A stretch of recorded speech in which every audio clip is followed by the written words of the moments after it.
The one who threw me out of my own home. Today he stands powerless against my strength. If you want to see this mother's power, hit like and tell us where you're watching from.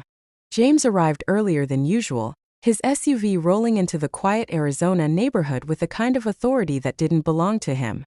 Margaret saw him and Tina step out from the front window. Something about the way they walked, determined, stiff, and uninvited, sent a sharp twinge of unease through her chest. She wiped her hands on her apron and opened the door before they could knock. James entered first, barely waiting for his mother to step aside, while Tina hovered behind him, her eyes scanning the house like she was calculating its worth for the 100th time. Margaret forced a polite smile. "What's going on?" she asked gently. James didn't waste a second. "Mom, we're having a family meeting." Margaret's brows narrowed. "A meeting? About what?" Tina stepped forward, her voice coated in fake concern. "Margaret, we've been thinking. It's not safe for you to live alone anymore. This house is too big. The neighborhood is too quiet. You're at an age where accidents can happen." Margaret straightened her back. "I'm perfectly capable of taking care of myself.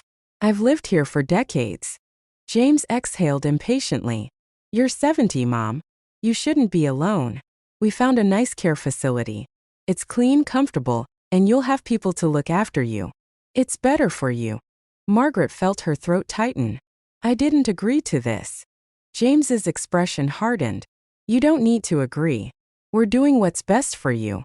She stared at him, stunned. "Best for me? Or best for you?" For a moment, something in James's eyes flickered. Guilt, perhaps, but Tina placed a hand on his arm and whispered, "Just get it done."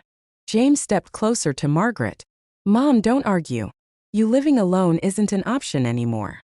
She took a step back, but James reached out and physically nudged her aside, not enough to hurt her, but enough to make her realize this wasn't a discussion. This was a decision already made. Her voice trembled. "James, what are you doing?" "Making sure you're safe," he said coldly. Behind him, Tina began opening drawers and cabinets, pulling out Margaret's belongings with careless speed. Scarves, photo frames, her late husband's watch, her knitting bag, all tossed into cheap black trash bags like useless clutter. The careless shuffling, the thuds, the tearing sound of plastic, it all echoed painfully in Margaret's chest. "Please don't just throw things," she whispered. Tina didn't even look up. "We don't have time to sort everything. You can take what you need. The rest will stay here." "You mean the rest will stay with you?" Margaret said quietly. James didn't deny it. He moved toward the hallway closet and pulled it open, grabbing coats and sweaters, shoving them into bags without any care for how long Margaret had kept them or what memories they carried. Margaret stood helplessly, her hands shaking, watching her life get dismantled in minutes. "James, stop. Please stop," she pleaded, her voice breaking. James didn't meet her eyes. "Mom, don't make this harder. The more you cooperate, the smoother this will be." "The smoother for who?" she asked. Tina zipped one of the bags aggressively. "We're doing you a favor. You should be grateful someone is taking responsibility for you." The word stung harder than the betrayal itself. Margaret watched as boxes were stacked by the door, her jewelry case placed carelessly on top. Tina even removed family photos from the shelves, photos Margaret had cherished for years, and placed them face down as if they no longer mattered. Finally, James turned to her, his tone final. "You're leaving today." "Today," she whispered. "Now," he corrected. Margaret felt something collapse inside her. Betrayal, humiliation, disbelief. They all settled into one heavy weight inside her chest. She walked to her bedroom one last time, grabbing only what she could carry. A few clothes, a box of letters, and a worn-out quilt her mother had made decades ago. She stepped outside, the desert heat wrapping around her like a cruel reminder that she was suddenly, painfully alone. Behind her, James closed the door with a sharp click. A lock turning. A final severing. Her own son had pushed her out of the home she built. Her hands trembled on the steering wheel as she sat in the car, surrounded by the little she managed to take. Dust swirled across the driveway as she reversed out, leaving behind her house, her memories, and the family she thought she still had. The evening air in Arizona cooled only slightly as Margaret drove toward Grace's home. The desert highway stretched long and empty, mirroring the ache inside her chest. She had lived 70 years with strength, dignity, and quiet resilience. But tonight, as she pulled into Grace's driveway, she felt something she had never felt before. Homeless. Grace opened the door the moment Margaret stepped out of the car. Her friend's face tightened with shock when she saw the trash bags stuffed into the back seat. "Margaret, what on earth happened?" Grace whispered, rushing forward. Margaret couldn't speak at first. Her lips trembled. She swallowed hard, and the tears she had been holding in finally escaped. Grace wrapped an arm around her and guided her inside, speaking softly. "It's all right. You're safe here." Inside, Grace set tea on the table while Margaret sat silently, staring at the steam rising from the cup. Finally, she managed to speak. "They forced me out," she said in a fragile voice. "James, Tina, they packed everything. Said I wasn't fit to live alone. They locked the door behind me." Grace slammed her hand on the table. "I knew that woman was poison, but James? Your own son." Her voice trembled with rage. "Margaret, how could he treat you like this?" Margaret shook her head slowly. "I don't know. I still can't believe it." Grace took a deep breath and sat beside her. "You're staying with me as long as you need. We'll figure this out." That night, Margaret lay in the guest bedroom staring at the ceiling. Shadows shifted in the corners of the room, and every creak in the house reminded her of the home she had lost. She remembered her late husband, his laughter in the kitchen, the nights they spent planning renovations, the garden he loved so much. Now those memories lived behind a door she no longer had the key to. She barely slept. Every time she closed her eyes, she saw James's cold expression, Tina throwing her belongings into trash bags, the sound of the front door locking. By morning, her heart felt bruised, but her resolve had sharpened. Grace found her already awake at the kitchen table. "You didn't sleep either, did you?" Grace asked gently. Margaret shook her head. "I need to talk to someone. A lawyer." Grace didn't hesitate. "I know just the person." Later that afternoon, Grace drove her to the office of David Patel, a well-respected estate attorney known for his sharp mind and calm demeanor. His office walls were lined with case files, degrees, and photos of his family. He stood to greet them with a firm handshake. "Grace told me a little," David said, settling into his chair. "But I want to hear it from you." Margaret explained everything: how James had claimed she was unfit, how Tina had emptied her belongings, how they had forced her out without notice or legal authority. David listened attentively, his fingers steepled, his expression darkening as the details unfolded. "Margaret," he said finally, "they had no legal right to remove you from your home. Not without a court order. Not without consent. Arizona law has strict protections for elder rights and property ownership." Margaret felt a flicker of hope. "So it's not over?" "Not at all," David replied confidently. "And if they've taken control of any assets without your permission, we can challenge that too." Grace squeezed Margaret's shoulder. "See? You're not alone." Margaret nodded, though pain still sat heavy in her heart.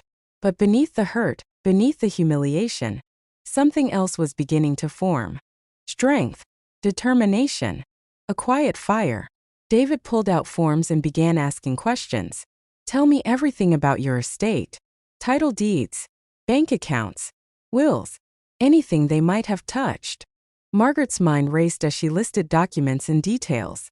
"My late husband and I built everything together. Investments, savings, the house. I worked hard for it all. And they can't erase that," David said firmly. That night, back at Grace's house, Margaret sat beside the window watching the sun dip behind the desert horizon. The sky turned red, like embers waiting to ignite. Her life had been stripped down to a few bags. Her home violated. But her name, her dignity, her truth, those were still hers. And she wasn't going to let anyone take them. The next morning, Margaret sat on the edge of her small rented bed, still trying to make sense of how quickly her life had unraveled. As she sipped a cup of weak tea, her phone buzzed. It was Grace, her neighbor and closest friend for more than 15 years. Grace sounded hesitant at first, as if unsure whether to even share the news, but eventually her words spilled out. "Margaret, I didn't know if I should tell you this, but James has been coming and going from your house with boxes. A moving truck arrived yesterday. They were loading artwork and what looked like your antique cabinets." Margaret felt her stomach twist. The antiques? The artwork? Those weren't just decorative pieces. Those were items passed down through generations of women in her family. Items her grandmother had polished with pride. Paintings her mother had protected like treasure. Jewelry her late husband had gifted her on their anniversaries. Every item carried a piece of history, her history. She immediately called the auction house she had used years ago to appraise some old items. The receptionist placed her on hold, and each passing second tightened the knot in her chest. When the manager finally came on the line, he spoke with surprising familiarity. "Oh yes, Mrs. Hawthorne," he said. "We handled a large lot from your collection last week. Beautiful antiques. The seller, James Hawthorne, stated he was authorized to act on your behalf." Margaret felt the world tilt. "He is not authorized," she said, her voice steady but burning with disbelief. "I'm terribly sorry," the manager replied. But the apology offered little comfort. The harm had already been done. The items had been photographed, catalogued, and auctioned, sold to strangers who would never understand the meaning behind them. For a long moment, Margaret simply sat there in stunned silence, staring at the blank wall of the small room she had been forced into. She thought she had run out of heartbreak, but somehow there was still room left for more. But the shock did something else. It hardened into resolve. Within an hour, she drove straight to her lawyer's office. David, her attorney for over a decade, greeted her with a worried expression the moment he saw her. She laid everything on the table: the eviction, the lies, the public humiliation, and now the theft of her heirlooms. David listened carefully, occasionally shaking his head in disbelief. When she finished, he brought out her estate file, a thick binder that had once given her peace of mind. But as he flipped through the pages, his expression darkened. "Margaret," he said slowly, "it looks like someone has updated sections of your estate plan." Her breath caught. "What do you mean, updated?" "Your son's signature appears on multiple amendments," David explained. "Parts of your will have been rewritten, including sections regarding your property and assets." Margaret felt a pulse of anger. "I never authorized any changes." David nodded. "I believe you. And the good news is, there are loopholes. Whoever did this wasn't very thorough. Poorly drafted changes, inconsistent dates, missing witness signatures. These modifications won't hold up in court." A small spark of hope flickered inside her. For the first time since everything began, she felt the ground steady beneath her feet. David helped her draft a completely new will. One that protected every remaining asset, every legal right, every possible inheritance detail. Together, they reviewed property documents, insurance papers, bank statements, anything James and Tina might have tried to tamper with. By the end of the meeting, Margaret had regained control of her legacy. Her story wasn't going to end with stolen heirlooms and forged documents. Before she left, David drafted a formal letter and placed it inside a sealed envelope. "This goes to James," he said. "He needs to understand that legal action is already underway." Margaret took a deep breath. Her hands no longer trembled. She wasn't just reacting anymore. She was fighting back. Her heirlooms were gone, but her strength was back. And this time, she wasn't going to be blindsided. The morning was cool and unusually quiet when Margaret stepped out of her car and walked toward David's law office. She carried a calmness she hadn't felt in weeks, not because her problems were gone, but because she had finally taken back the power that had been slipping from her fingers. Today was the day she would finalize her new will. Today was the day she would reclaim control of her life. David greeted her with a firm handshake, sensing a new resolve in her eyes. His desk was already covered with neatly arranged documents, drafts, revisions, trust outlines, and legal clauses, all waiting for her final approval. "Everything is ready," David said gently. "All we need now is your signature." Margaret took a seat, smoothing the front of her jacket. For a moment, she glanced at the thick stack of papers. This wasn't just a legal document anymore. It was the last piece of her life that still belonged only to her. And she was ready to protect it. David began reviewing each section with her.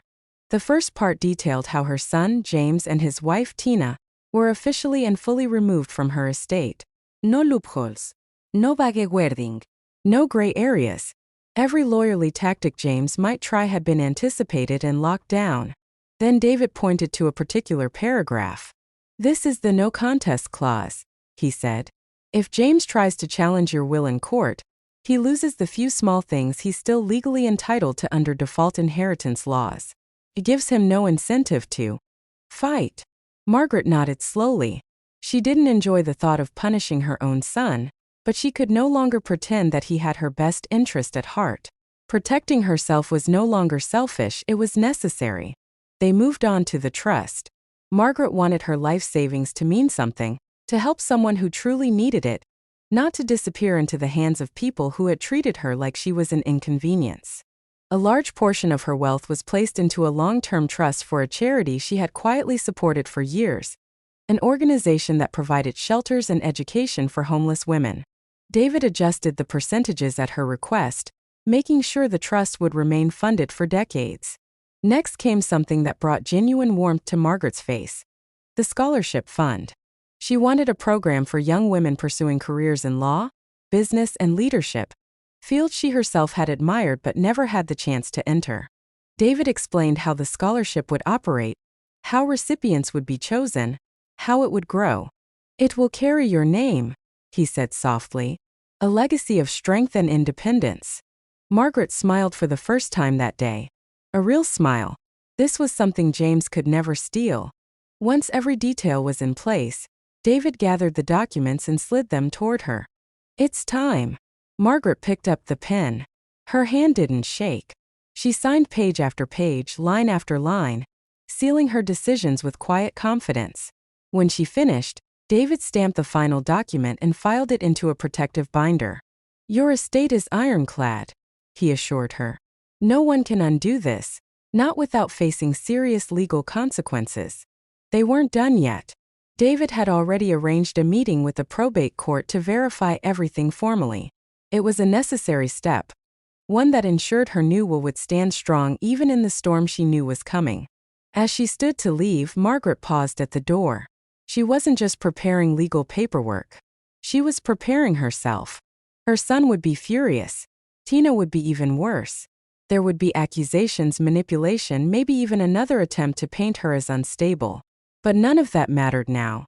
For the first time in a long time, Margaret felt like her own guardian again. Whatever confrontation lay ahead, she was ready for it. The courtroom smelled faintly of old wood and paper, an oddly comforting scent to Margaret as she stepped inside. She walked with measured steps, refusing to show even a flicker of nervousness. Today wasn't just another hearing. Today was the moment James would learn the truth. She wasn't weak, she wasn't confused, and she wasn't someone he could manipulate anymore. James and Tina were already seated at the front with their lawyer, a smug man in a gray suit who radiated confidence. James leaned back casually, arms crossed, as if he had already won. Tina whispered something into his ear, smirking when she saw Margaret enter. They believed this would be quick, simple, a formality before they took control of the estate they thought belonged to them. Margaret took her place beside David, who sat calm and prepared.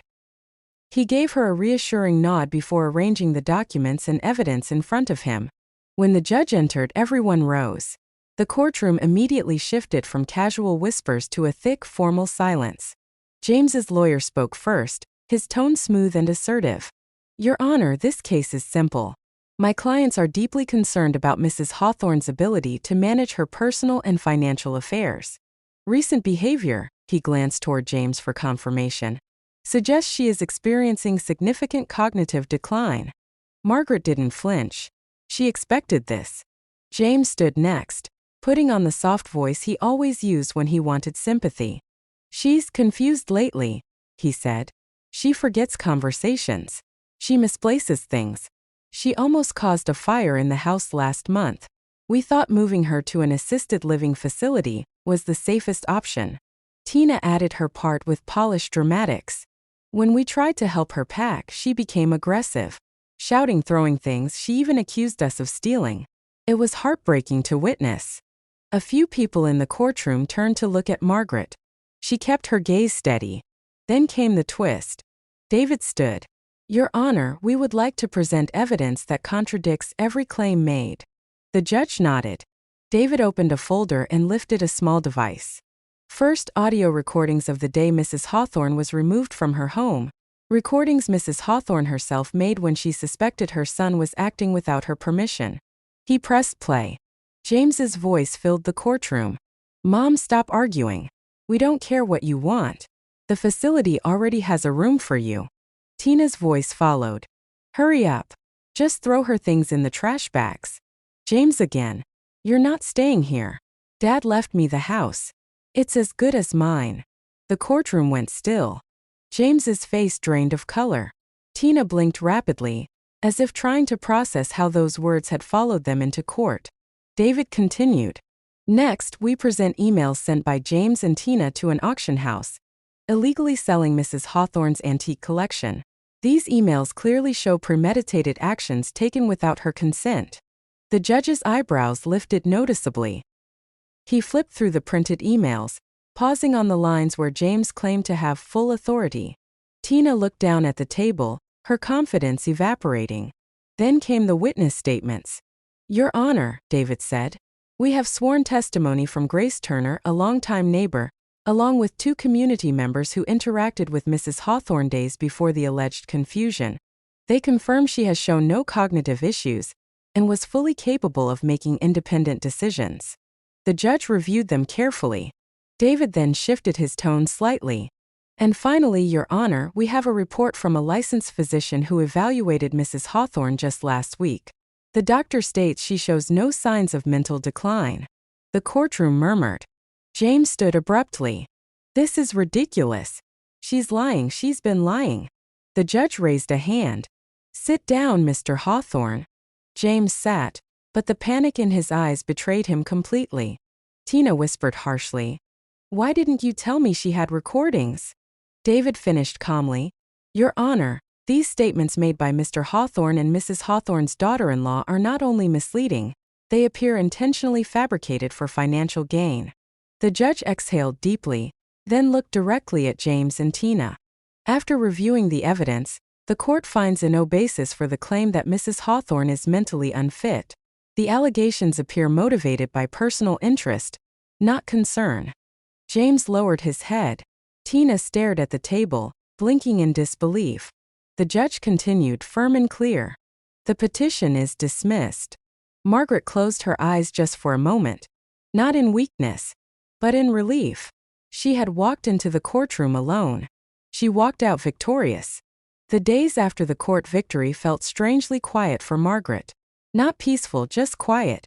A storm had passed, yes, but she knew James well enough to understand he wasn't done. His pride wouldn't allow him to accept defeat so easily. And sure enough, the next battle came faster than she expected. David called her one morning. "You might want to sit down for this," he said. Margaret sighed and took her seat by the small round table in Grace's kitchen. "What has he done now?" "He's trying to refinance your house," David replied. "He applied yesterday." For a moment, Margaret couldn't even respond. "My house," she repeated slowly. "The same house he threw me out of?" "Yes," David said. "But here's the good news. He applied under the assumption that he has ownership." "He doesn't." Margaret leaned back in her chair, letting out a soft, humorless laugh. "He really thinks he can rewrite reality, doesn't he?" David chuckled. "Delusion can be powerful. But the bank won't be fooled." Still, the news unsettled her. James had already crossed so many lines, putting her in a facility, selling her heirlooms, lying in court. She couldn't afford to underestimate him again. So she and David prepared every document they needed. Title deeds, mortgage records, signatures, and ownership certificates that clearly named her as the sole property owner. David contacted the bank directly. "My client, Margaret Reynolds, is the legal owner," he said firmly. "Any attempt by her son to refinance is fraudulent." The bank representative responded with immediate caution. Fraud cases were a nightmare for them, so they took the matter seriously. They pulled up the records, reviewed the legal files, and within a day the verdict was clear. James's refinancing request was denied. But the consequences for him were far more serious than a simple rejection. Because in his application, James claimed he was the primary financial caretaker and listed the mortgage payments as his responsibility. That was a lie. He had never paid a dime. The bank now flagged his account for suspicious activity. Meanwhile, Margaret and David initiated the process of reclaiming full possession of her home. She hadn't stepped foot on the property since the day she was forced out, but legally, it had never stopped being hers. When the official letter came from the county records office, stating clearly that ownership remained in Margaret's name, she felt a kind of relief she hadn't felt in months. It was like inhaling fresh air after being trapped in a dark, suffocating room. Grace cheered when she heard. "That house is yours. Always was. Always will be." Margaret smiled faintly. "He thought throwing me out would make him king." Grace snorted. "He's not even a pawn anymore." But the situation worsened for James almost immediately. Because once the bank denied the refinancing and flagged his account, they took the next step. They contacted him and informed him that if he truly believed he was responsible for the mortgage, he needed to continue making payments. And the payments were far beyond what James could handle. He had always lived above his means. Flashy cars, expensive vacations, a lifestyle built on loans and bravado. The house wasn't even something he wanted for sentimental reasons, it was just another material trophy. Now it had become a financial trap. When he missed the first payment, the bank sent a warning. When he missed the second, they initiated the first steps toward foreclosure. But Margaret was one step ahead. She filed to reassert full control over the property, using the bank documents, the court ruling, and her untouched ownership title. Once everything was in place, she regained every legal right to walk back into her home whenever she chose. Her house. Her name. Her control. James had taken so much from her. Her peace, her safety, her memories. But he hadn't taken the law. And the law was firmly on her side. The days that followed Margaret's legal victories were quiet. But they were filled with a profound sense of purpose. James's frantic calls and messages flooded her phone, each more desperate than the last, but she refused to answer. She had learned the hard way that listening to his excuses or promises of change would only weaken the resolve she had fought so hard to rebuild. Ignoring him was not cruelty, it was preservation. Margaret had spent her entire life giving, sacrificing, and protecting. Now, for the first time in decades, she could dedicate her energy entirely to herself and to causes she genuinely cared about. One of her first acts was a donation to the women's shelter she had supported quietly for years. The donation was substantial, enough to fund renovations and create new programs for education and vocational training. She smiled as she imagined young women gaining independence and confidence, the same way she had, in her own battles long ago. James would never benefit, and that fact made her heart feel lighter. Next, Margaret focused on her scholarship fund. Young women seeking careers in law and business would soon have opportunities they might never have dreamed of otherwise.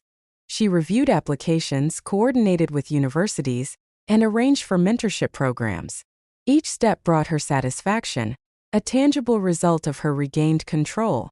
Every thank you letter she received, whether from a student or an institution, reaffirmed that her life's work could create a legacy that extended beyond material wealth. Meanwhile, Tina's frustration grew daily. She had envisioned a life of luxury and entitlement, only to be confronted with failure at every turn. She blamed James for underestimating Margaret's resilience. Their arguments became frequent and bitter, sometimes spilling into public spaces. Margaret watched from a distance, unbothered. She had no interest in witnessing their finger-pointing. She had already moved beyond the petty theatrics of their selfishness. James, in a desperate attempt to regain favor, composed a letter, a lengthy, heartfelt apology. He wrote of regret, of lessons learned, of his love for her despite everything.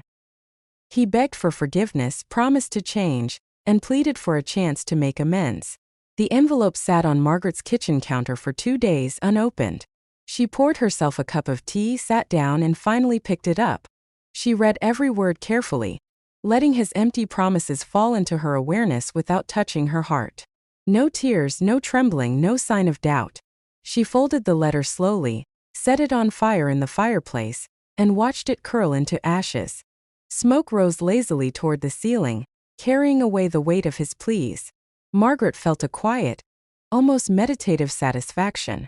She had learned that boundaries were not negotiable, and some people could never respect them, no matter how much they cried or begged. That evening, Margaret sat by the window, the Arizona sun casting long shadows across the room. Grace came over, bringing tea and the warmth of shared laughter. They spoke not of James but of books, art, and life's small joys. Margaret realized that she had rebuilt her world, one where her happiness was no longer dependent on others, especially not those who had betrayed her. She made a final decision regarding her estate. Every penny, every property, every asset would go to the charities and scholarships she had established. James and Tina had no claim, no influence, and no future in the legacy she was creating. It was a clear, definitive statement. Their actions had consequences, and the life Margaret had built would never be compromised again. As night fell and the desert heat softened into a gentle breeze, Margaret felt a sense of completeness. The betrayal had cut deep, but it had not defeated her. She had turned pain into power, loss into legacy, and betrayal into boundaries. James's pleas, Tina's blame, and the years of manipulation had no hold over her anymore. She had reclaimed not just her assets, but her dignity, her autonomy, and her life. In that quiet moment, Margaret knew one thing with certainty: she would never give back what they had taken. The only inheritance James would receive from her now was the lesson she had learned the hard way. Strength and self-respect are priceless, and never to be undermined. The courthouse was bustling that morning, the kind of quiet tension that precedes major confrontations. Margaret walked through the heavy wooden doors with measured steps, her posture erect, her eyes focused. This wasn't merely a legal proceeding. It was the culmination of months of planning, betrayal, and resilience. James and Tina were already inside, sitting side by side, their faces pale but haughty, confident in their presumed entitlement. They had learned nothing from their prior defeats. David met Margaret at her table and offered a reassuring nod. "They're going to push hard," he said, spreading the file of documents before her. "But we have everything. Every letter, every clause, every record of their actions. They won't stand a chance." Margaret took a deep breath and surveyed the room. The judge entered and everyone rose. The air felt charged. This was it, the final legal battle over the estate, over her legacy, over control of her own life. James's lawyer began the proceedings with aggressive force, trying to frame the narrative. "Your Honor, my clients, James and Tina Reynolds, have been unfairly cut out of the estate," he said. "They were expecting to inherit property, funds, and family possessions, only to find themselves excluded. We demand that Mrs. Reynolds make it right and restore what is rightfully theirs." James leaned forward, his voice trembling slightly, though he tried to appear controlled. "Mom, you know I never meant to hurt you. You just have to understand, it's our family. This isn't fair." Margaret's lips pressed together in a thin line. The voice that had once begged, cajoled, and demanded now sounded hollow. She was calm. She had rehearsed this moment countless times, every argument, every counter, every legal loophole James might attempt to exploit. David stood and addressed the court with precision. "Your Honor, the claims presented here are not only unfounded but demonstrably false. My client, Mrs. Margaret Reynolds, has acted fully within her legal rights in every decision regarding her estate. The new will, drafted and executed under strict legal supervision, explicitly excludes James and Tina Reynolds from any claim. The documents we submitted clearly demonstrate their removal was not arbitrary. It was necessary due to prior manipulations and unlawful actions, including eviction and the unauthorized sale of personal property." He turned to Margaret. "Would you like to present your statement?" Margaret rose slowly. Her voice was steady, even as a wave of memories passed through her mind. The day she had been thrown out, the auction house confirming her heirlooms were gone, James's smug face in court months earlier, Tina's laughter as she packed her belongings. She spoke deliberately, each word clear and controlled. "I spent my life giving everything to my family. Every sacrifice, every effort, every ounce of love was for them. And yet, when the time came, they tried to take everything from me. Not just the house, not just my possessions, they tried to take my dignity, my peace, and my right to control my own life. Every action they took, every attempt to manipulate, every lie in court has been documented. This is not about revenge. It is about justice. My decisions, as outlined in my estate and in this new will, are deliberate, legal, and final. James and Tina have no claim, and there is no legal basis for this lawsuit. The courtroom remained silent, the weight of her words settling in. The judge flipped through the case files, reviewing the evidence once more. The forged documents James had attempted, the letters and emails, witness statements, financial records, and the clear clauses of the updated will. Finally, the judge looked up. After reviewing all evidence and considering the arguments presented, this court finds in favor of Mrs. Margaret Reynolds.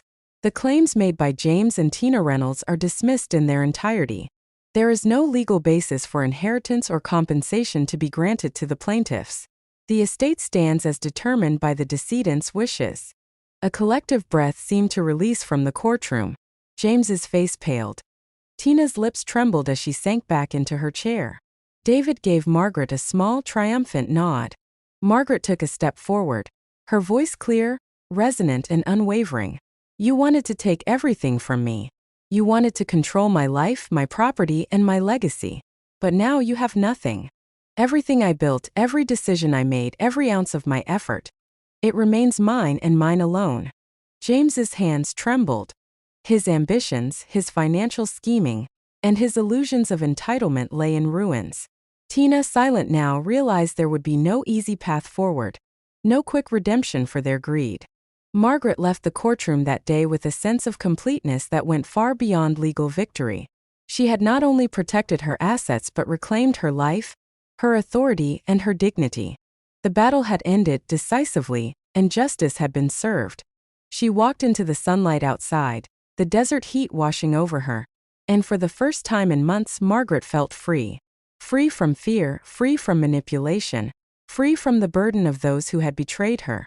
And she knew with unshakable certainty that her life, her legacy, and her power were hers to keep, untouched, unbroken, and absolute. The months that followed the final court victory were unlike anything Margaret had experienced in years. The weight of betrayal and conflict had lifted, leaving behind a sense of clarity and purpose.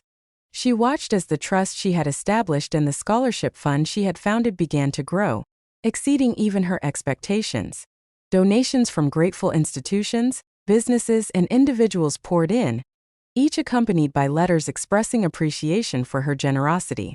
Every note reinforced the knowledge that she had used her wealth and influence for good, creating a lasting impact far beyond her family's walls. Margaret felt stronger than ever. The storm that had once threatened to break her had transformed into a calm, unshakable power. The scholarship ceremony was a particularly moving moment. Young women gathered in the hall, dressed in their best, their faces lit with hope and ambition. One by one, they shared how Margaret's generosity and example had inspired them. A young woman named Emily stepped to the podium, her voice steady but emotional. "Mrs. Reynolds," she said, "because of you, I have the chance to follow my dreams, to study law and pursue a career I never thought possible. Your courage and determination remind me that no obstacle is too great." Margaret's eyes filled with tears as she listened, realizing that her life's work had created ripples that would influence generations. In that moment, the pain she had endured at the hands of her son and daughter-in-law felt distant, almost irrelevant. What mattered was the tangible difference she was making in the world. Grace, ever by her side, watched quietly before speaking. "Look at what you've done, Margaret. You've taken all the hurt and turned it into something powerful. You've made your pain your strength."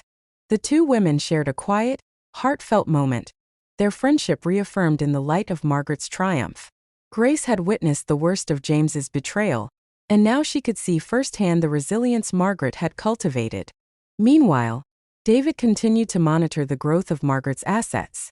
He reported with excitement that the trust and investments were expanding faster than expected, gaining attention from state-level philanthropic organizations. "Your influence is spreading," he told her. "What you've built isn't just a local legacy. It's becoming recognized statewide.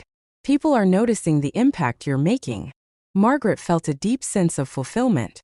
She had protected her life's work, ensured it benefited those who deserved it, and in the process strengthened her own sense of purpose.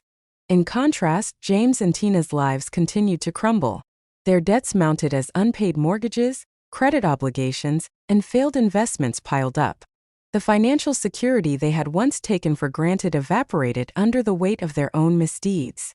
While they struggled to keep afloat, Margaret's life moved forward, increasingly defined by stability, influence, and fulfillment rather than conflict and fear. James attempted to bridge the gap with repeated apologies, each letter more desperate than the last. But Margaret no longer allowed his words to sway her. She neither responded nor allowed herself to weaken. Her emotional boundaries were firm and unshakable. She had learned the hard way that forgiveness did not require reconciliation, especially when past actions had shown a lack of respect and integrity. Margaret embraced her life fully. She dedicated her time to mentoring young women, expanding scholarship programs, and overseeing the charitable trust. Every decision she made was a statement of independence, strength, and vision. Her legacy was no longer measured in material possessions but in the empowerment of others, the security of her investments, and the clarity of her purpose. By the end of the year, Margaret stood as a symbol of resilience. She had turned betrayal into opportunity, loss into growth, and adversity into empowerment. James and Tina were left to face the consequences of their greed, while Margaret's name became synonymous with wisdom, justice, and unwavering determination. She had not only protected her wealth and property, but had ensured that her life's work would inspire generations to come. In that quiet satisfaction, she knew she had achieved something far greater than revenge. She had created a legacy that could never be stolen, only honored. The late afternoon sun cast long shadows across the driveway as James stood at Margaret's front door, looking defeated and disheveled. His expensive suit hung loosely on his frame, a stark contrast to the arrogant man who had once forced her out of her home with a smug smile. Tina was gone, leaving him alone with the mess he had created: mounting debts, unpaid mortgages, and the looming threat of bankruptcy. He had come to Margaret, hat in hand, hoping to reclaim even a fragment of the inheritance he believed was rightfully his. Margaret opened the door slowly, her gaze steady and piercing. James shifted nervously, trying to gauge any sign of weakness in her. "Mom, I need what's mine. I'm losing everything. Tina left me, the debts are crushing me, and I have nowhere else to turn," he stammered, desperation lacing his words. Margaret's expression hardened. "Being my son does not automatically entitle you to anything," she said firmly. Her voice carried no anger, just unwavering truth. "You abandoned respect, responsibility, and humanity long before today. A name alone does not earn inheritance. Actions do." James's eyes flashed with frustration and fear. "If you don't give me what I deserve, I'll take you to court again. I'll fight this legally and I'll win this time." His voice trembled, betraying the anxiety that his financial and personal failures had stirred. He could see the strength in her posture, the calm in her eyes, and it unnerved him. Without another word, Margaret closed the door gently but firmly. She didn't need to argue. Her position was stronger than any threat. But she knew the inevitable. James would pursue legal action once more. True to form, within weeks, the courtroom doors opened again, and the lawsuit was filed. The atmosphere inside was thick with tension, heavier than the previous case. James's aggression was more pronounced. He leaned forward in every argument, tried to intimidate witnesses, and challenged every document. But Margaret remained composed, her calm a sharp contrast to the desperation emanating from her son. When it was her turn, Margaret presented the evidence she had meticulously prepared. The revised will, complete with a no-contest clause, was ironclad. Documentation of every transaction James had attempted, every attempt to manipulate or deceive, and the trust she had established for charity and scholarships, all formed a solid, unassailable record. Her presentation was deliberate, clear, and unflinching, leaving no room for ambiguity. David reinforced her testimony, outlining how James had repeatedly attempted to claim assets that were never his, had violated ethical and legal boundaries, and had acted out of greed rather than need. Witness statements from Grace and others confirmed Margaret's clarity, competence, and the deliberate nature of her estate planning. The judge carefully examined every document, every clause, and every piece of evidence, confirming that Margaret's decisions were legal, valid, and binding. Finally, the judge spoke. "After reviewing all evidence, this court once again finds in favor of Margaret Reynolds. The claims of James Reynolds are dismissed in full. He holds no legal or financial claim over any part of the estate." The trust and the will stand as drafted. This decision is final. James slumped in his chair, the reality of his defeat sinking in. Every avenue he had hoped to exploit was closed, and every plan he had built on greed and entitlement had collapsed. Financially, emotionally, and legally, he had nothing. Tina's departure had left him isolated, and his credit, reputation, and ambitions lay in ruin. Margaret walked out of the courthouse with a quiet, measured satisfaction. The desert sun warmed her face, but her mind was clear and unburdened. She reflected on everything that had transpired: the betrayal, the court battles, the losses she had endured, and the strength she had gained. She realized that revenge was not about seeing her enemy fall or watching them suffer. True revenge, she understood, was standing strong, unshaken, and unbroken. As she stepped into the sunlight, Margaret thought to herself, "Revenge isn't complete when the enemy falls. Revenge is complete when you remain strong." Behind her, James lingered in the shadow of the courthouse steps, empty-handed, broken, and finally facing the consequences of his greed and entitlement. Margaret's life, her legacy, and her dignity remained untouched, stronger than ever. She had not only protected her estate but had reaffirmed the boundaries, integrity, and power that no one, not even her own son, could ever take away.